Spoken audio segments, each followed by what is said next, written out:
ayat 19 sampai yang ke-24. Di situ perikopnya berjudul hal mengumpulkan harta. Seberapa banyak kita yang mengumpulkan harta di dunia? Lebih-lebih angkat tangannya. Tidak ada, saudara. Ya, kita akan perhatikan di sini. Tes.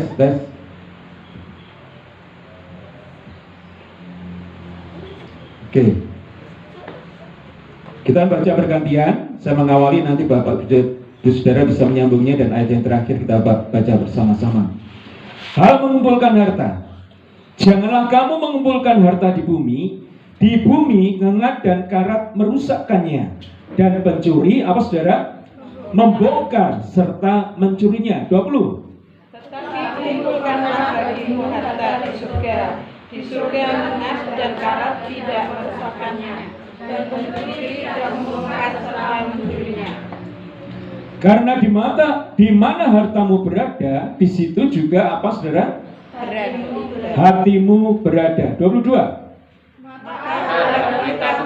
Jika matamu baik, teranglah seluruh tubuhmu.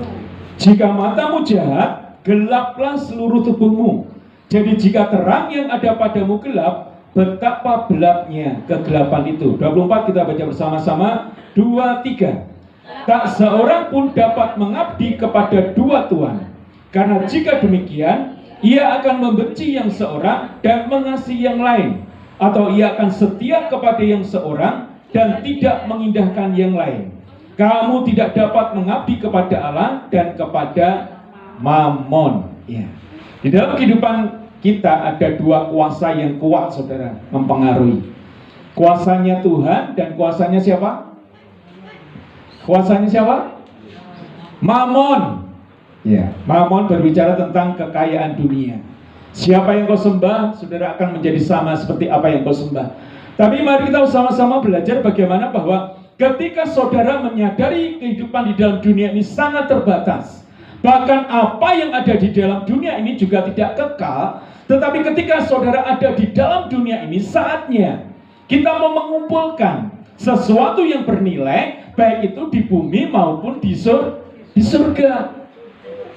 Kenapa? Saudara dilahirkan ke dunia, saudara diadakan di dunia ini ada suatu tujuan yang luar biasa.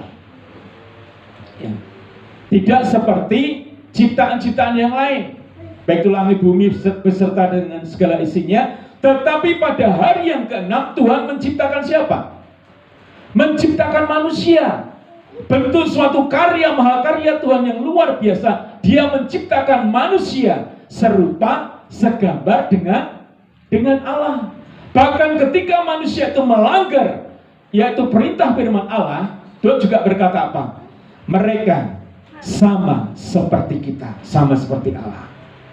Oleh sebab itu mari kita bersama-sama kembali merenungkan bagaimana bahwa saudara itu punya nilai yang luar biasa. Amin. Tengok kanan kiri, cepat katakan, kau punya nilai yang luar biasa di hadapan Tuhan. Halo. Karena Pak, seringkali ketika saudara menyadari bahwa engkau tidak punya apa-apa, engkau tidak punya sesuatu yang kau banggakan, engkau sudah menilai dirimu itu nilainya luar biasa apa enggak, saudara? Ya, nilainya biasa. Aku orang dua apa-apa, aku wong melarat, aku ini orang jelek dan lain sebagainya. Padahal firman Tuhan berkata apa, saudara? Bahwa kita ini adalah biji matanya. Tadi dikatakan bahwa mata adalah pelita tubuh. Ayat yang 22. Jika matamu baik, teranglah seluruh tubuhmu. Dan mata ini menjadi pintu utama di dalam kehidupan saudara yang bisa menentukan kepada siapa kita mau mengabdi, kepada Allah yang menciptakan kita atau kepada Mammon. Ya, karena lewat mata ini saudara bisa menilai mana yang baik, mana yang buruk, mana yang jahat, mana ini yang berkenan kepada Tuhan maupun tidak. Dan ini pengaruhnya sangat luar biasa. Ayat yang 19 berkata, janganlah kamu mengumpulkan harta di bumi ngengat dan karat merusakkannya, dan pencuri membongkar serta apa?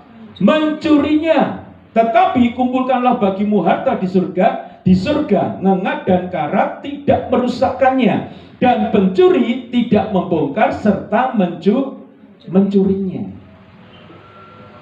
Saudara, di dunia ini ada yang namanya ngengat dan karat, yang bisa menghancurkan, yang bisa menghabiskan apa-apa yang ada di dalam dunia.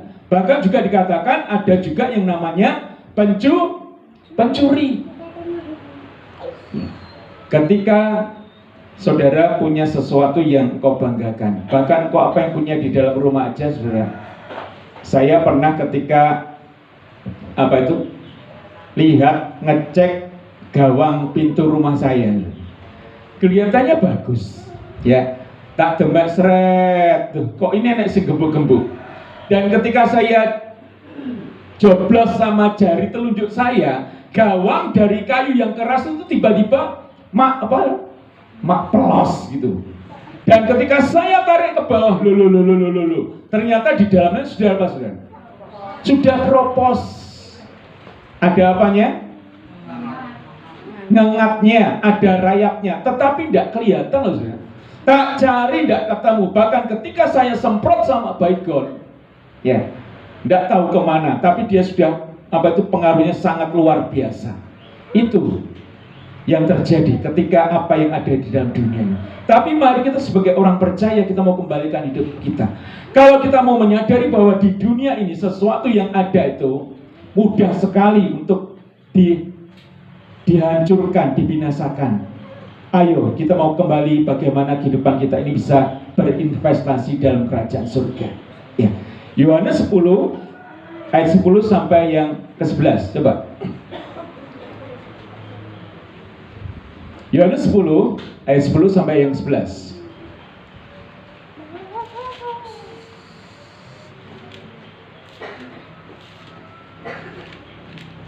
Oke. Ya. Kita mau baca bersama-sama. 2, 3. Pencuri datang hanya untuk apa? Mencuri dan membunuh dan membinasakan. Aku datang supaya mereka mempunyai hidup dan mempunyainya dalam segala kelimpahan. 11. Akulah gembala yang baik. Gembala yang baik apa, saudara? Memberikan nyawanya bagi domba-dombanya. Ya, 2 oknum lagi yang berkuasa, pencuri dan Allah. Pencuri tadi bisa dalam wujudnya kuasa gelap, iblis dan lain sebagainya. Tapi tugasnya hanya untuk apa, saudara? Mencuri, membunuh, bahkan apa? Membinasakan. Tetapi Yesus datang, Allah hadir dalam dunia. Dia untuk apa? Tugasnya untuk apa? Tadi dikatakan ayat yang 10. Aku datang, ayat yang 10. Aku datang supaya mereka mempunyai hidup dan mempunyainya dalam segala kelimpahan. Ya. Yesus datang supaya saudara mempunyai hidup dan mempunyai dalam segala kelimpahan, dan saudara bisa berinvestasi dalam kerajaan surga. Tapi pencuri tadi datang hanya untuk mencuri, membunuh dan membinasakan, hancur, lebur semuanya, musnah. Tetapi Yesus datang, dia memberikan hidup dalam segala kelimpahan, dan saudara bisa berinvestasi dalam kerajaan surga. Syaratnya apa? Ayat yang 11. Syaratnya cuma satu. Akulah gembala yang baik. Gembala yang baik apa, saudara? Memberikan. Saatnya untuk kita bisa berinvestasi dalam kerajaan surga, syaratnya cuma satu. Syaratnya apa, saudara? Apa? Memberi, menabur. Mengapa kita mau menabur?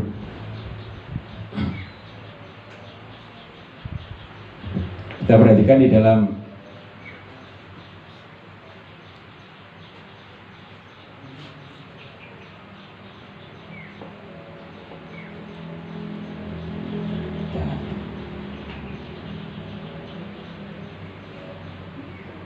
Kejadian 26 ayat 12 dan 13.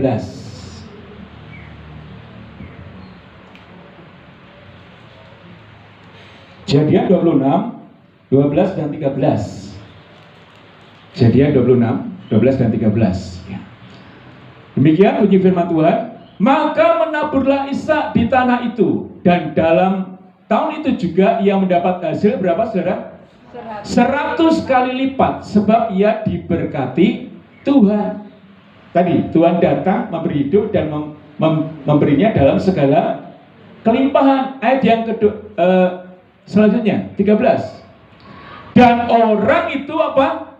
Menjadi kaya, bahkan kian lama kian kaya, sehingga ia menjadi sangat kaya.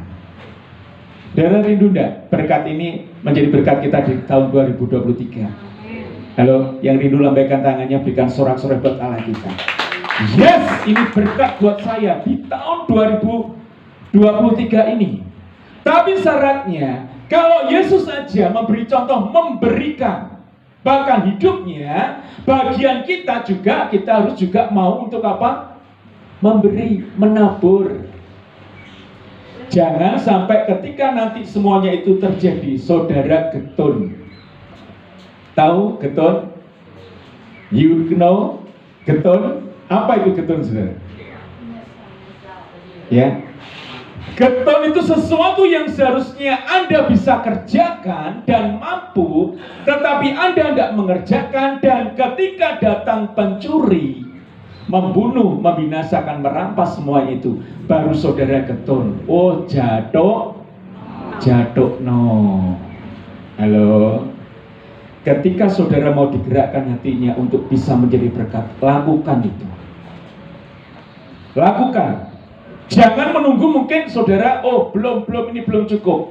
Karena apa, saudara? Saudara perhatikan tadi dalam Matius 6, ada mata ini yang seringkali bisa menggoda.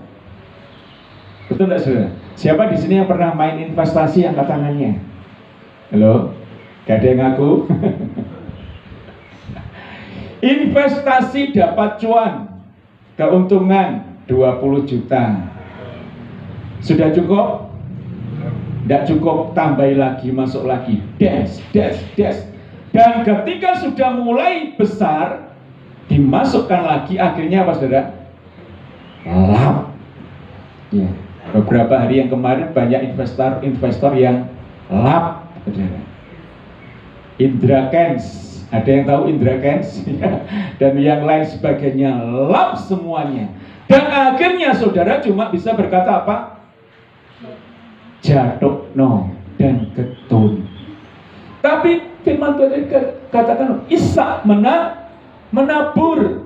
Menabur tidak sebatas harta saja yang bisa kau berikan, tapi bagaimana kehidupan kita yang kita mau persembahkan ke hadapan Tuhan. Dan itulah investasi kita yang benar di hadapan Allah kita. Amin. Lewat tenagamu, lewat kekayaanmu, lewat kepandaian, bahkan lewat apa yang ada padamu, persembahkan di hadapan Tuhan. Amin. Ya, kemarin kita ada bookingan manten, saudara. Ya, kerjanya mulai hari Jumat sampai pagi. Saya sudah tidur, yang lainnya sampai pagi. Tidak tahu tidur apa enggak. Ya. Dan Sabtunya mulai dari pagi sampai ke tempat kejadian. Saya juga di sana, saudara. Saya bagian bikin es Coca-Cola. Tak rewangi ora kerja, ya. Wes gak popo, di booking sama Bu Gembala. Wes gue gak usah kerja, ya. Aku bekerja, melayani. Gak tahu tiba-tiba itu ada datang seorang anak gadis, cakep, cantik, ya. Dan ngomong, loh, kamu datang sini? Ya, saya mau bantu Pak Jim. Ya, bantu, saudara. Jadi apa, saudara? Jadi peladen, saudara. Di meja, kalau sudah habis datang langsung dan diringkesi semuanya. Lek uangnya uang loh, kok ada ya? Gadis cantik kayak gini mau jadi gini, ya. Tentu, saudara, karena apa? Ini spesial, beda dengan pelatihan yang lainnya. Ya, tahu siapa anak gadis ini, saudara? Ada yang tahu? Ini anaknya bos tahu, Surya, saudara. Bos Pong. Valen, saudara. Bantu jadi peladen, loh, saudara. Ya, kan beda atau dengan yang lainnya. Loh, dia lo bantu. Ini sebuah investasi kecil mungkin dikerjakan, tapi dia kerjakan. Dan papa mamanya kemarin larang enggak, Pak Bambang? Iya. Monggo kerjakan apa yang dia punya dan apa yang bisa. Bahkan yang luar biasa, ketika kemarin kita melayani di tempatnya Bapak Bambang, ya, ada kesaksian dari cecenya apa memenya? Dari adiknya, dari memenya.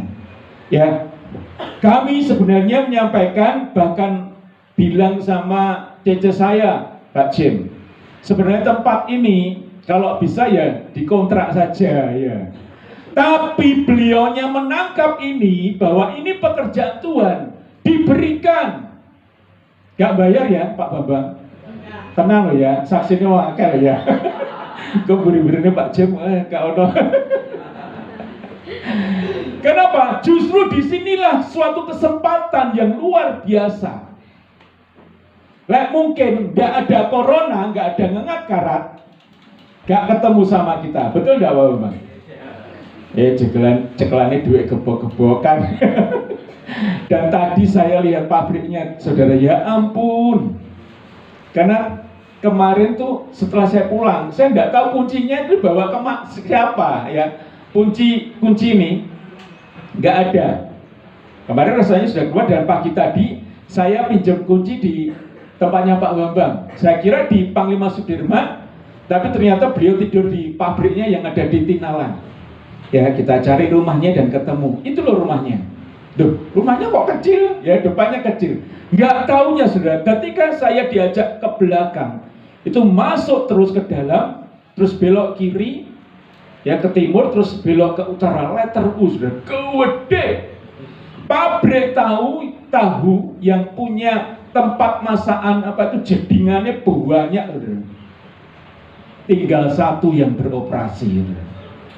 Ya Tuhan, kayak gini loh, gede, saudara. Terus kayak pabrik tahu ning kota-kota selain di tempatnya tahu Surya yang gede, tapi cuma tinggal satu. Puji Tuhannya masih bisa berjalan. Betul Pak Bambang?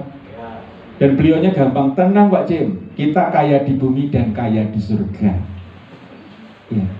Kita mengerti bagaimana bahwa inilah yang seharusnya menjadi bagian kita, dan menyadari supaya apa? Supaya ketika nanti semuanya terjadi, saudara nggak ngomong jatuh no.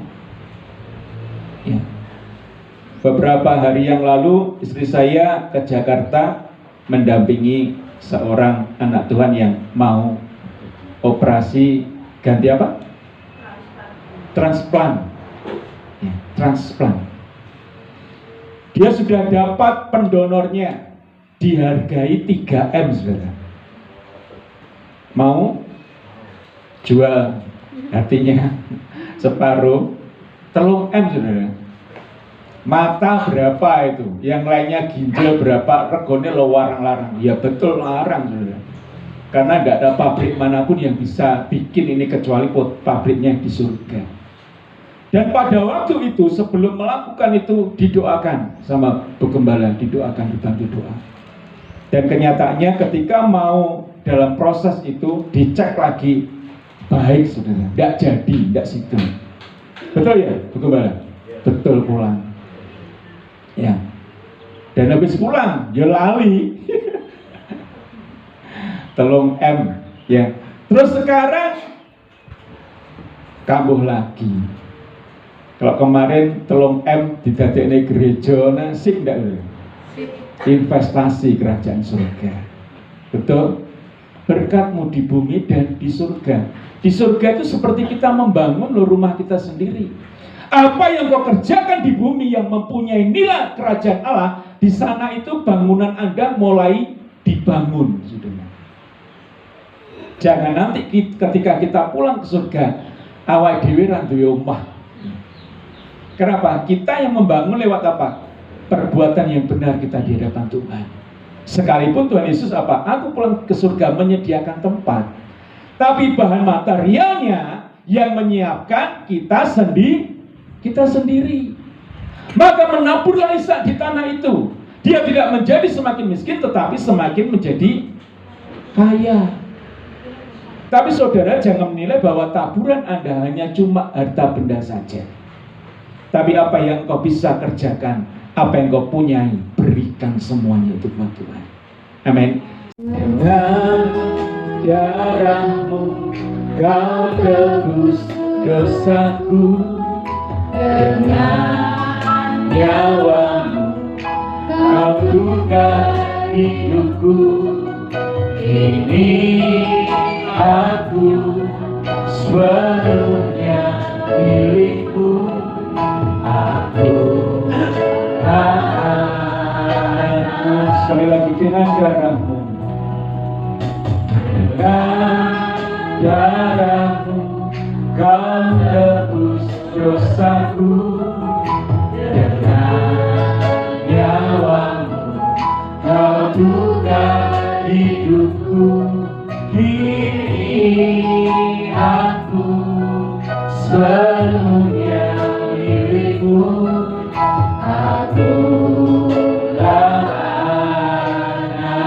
Yang sudah menerima tubuh perjamuan kudus bisa bangkit berdiri, bersama-sama memuji pujian ini. Haleluya. Yesus, Yesus, panggil namamu, pengabdianku hanya padamu. Yesus, Yesus, Engkaulah Bapakku. Yesus, Yesus, ku berseru. Yesus, Yesus, bagi panggil namanya, namamu, pengabdianku hanya padamu. Yesus, Yesus, Engkaulah. Sekali lagi katakan, panggil namanya Yesus. Yesus, Yesus, Yesus, ku berseru. Yesus, Yesus, ku panggil namamu, pengabdianku hanya padamu. Yesus, Yesus, Engkaulah Bapakku. Katakan pengabdian, pengabdianku hanya padamu. Yesus, Yesus, Engkaulah Bapakku. Sekali lagi pengabdian, pengabdianku hanya padamu. Yesus, Yesus, Engkaulah Bapakku.